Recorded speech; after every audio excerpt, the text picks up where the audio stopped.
Iran ने बना डाला F-35 की कॉपी। अब क्या होगा? पड़ोसी मुल्क इजराइल भी पीछे नहीं रहने वाला। फाइटर जेट की खरीद बढ़ाई, वही इजराइल को कैसे बनाया? अपराज्यीय टेंशन में मुस्लिम राष्ट्र इजराइल एक छोटा सा यहूदी देश है।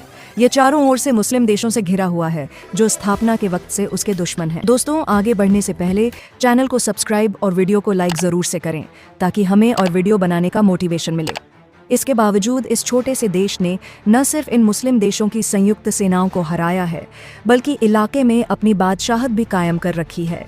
आज पूरे मध्य पूर्व में कोई भी ऐसा देश नहीं है जो सैन्य शक्ति के मामले में इजराइल को टक्कर दे सके।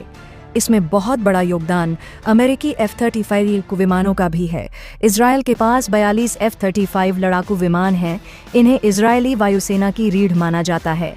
यही वो विमान हैं जिनकी मदद से इजराइल मध्य पूर्व के दुश्मन देशों पर हवाई हमले करता रहता है, जिसमें कुछ 100 किमी दूर स्थित सीरिया से लेकर 1000 किमी से ज़्यादा दूर वाला यमन तक शामिल है।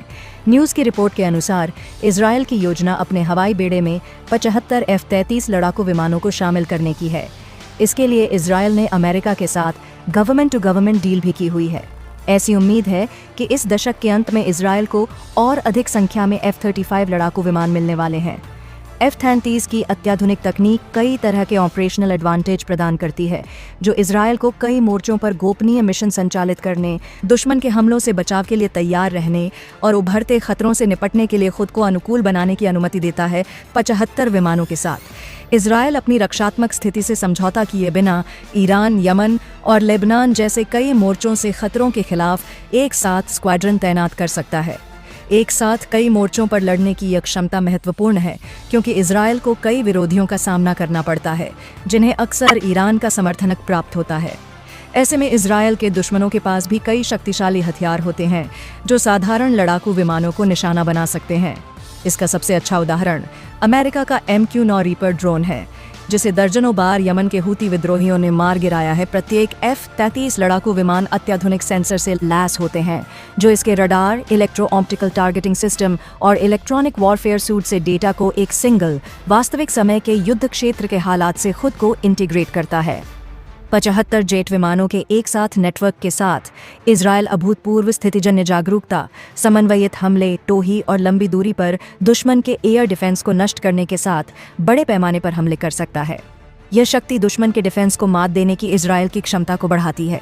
इतना ही नहीं, इससे इजराइल उन देशों की मिसाइल साइटों से लेकर कमांड सेंटर तक सब कुछ गाइडेड हथियारों से मार गिरा सकता है। इजराइल ने अपने F-35 लड़ाकू विमानों को महत्वपूर्ण रूप से अपग्रेड किया है।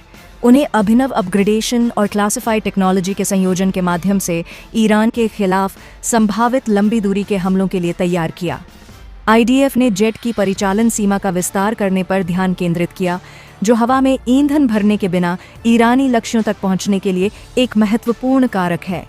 इस अपग्रेड में कथित तौर पर नए ईंधन टैंकों का इंटीग्रेशन भी शामिल है, जिससे F-35 को अपनी स्टील्थ प्रोफाइल को बनाए रखते हुए अधिक दूरी तय करने की अनुमति मिलती है। 2023 में IDF ने दक्षिणी इजराइल में सफल सिमुलेशन आयोजित किया था। इसमें जेट को बंकर बस्टिंग JDAM-84 युद्ध सामग्री से लैस किया, जिससे ईरान की परमाणु सुविधाओं जैसे कठोर लक्ष्यों पर हमला करने की उनकी क्षमता का प्रदर्शन हुआ। रेंज और हथियारों से परे इजराइल ने अपने F-33 को अत्याधुनिक सेंसर और इलेक्ट्रॉनिक युद्ध क्षमताओं सहित उन्नत स्वदेशी प्रणालियों से लैस किया है। ये अपग्रेड, जिनमें से कुछ अत्यधिक गोपनीय बने हुए हैं, जेट को दुश्मन के रडार और वायु रक्षा को बाधित करने में सक्षम बनाते हैं।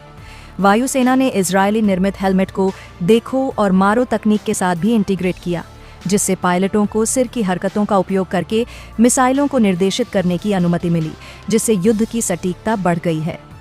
दोस्तों, वीडियो को यही ही एंड करते हैं। मिलते हैं अगले वीडियो में, तब तक चैनल को सब्सक्राइब कर ले ताकि अगली वीडियो आप तक पहुंच सके। जय हिंद दोस्तों।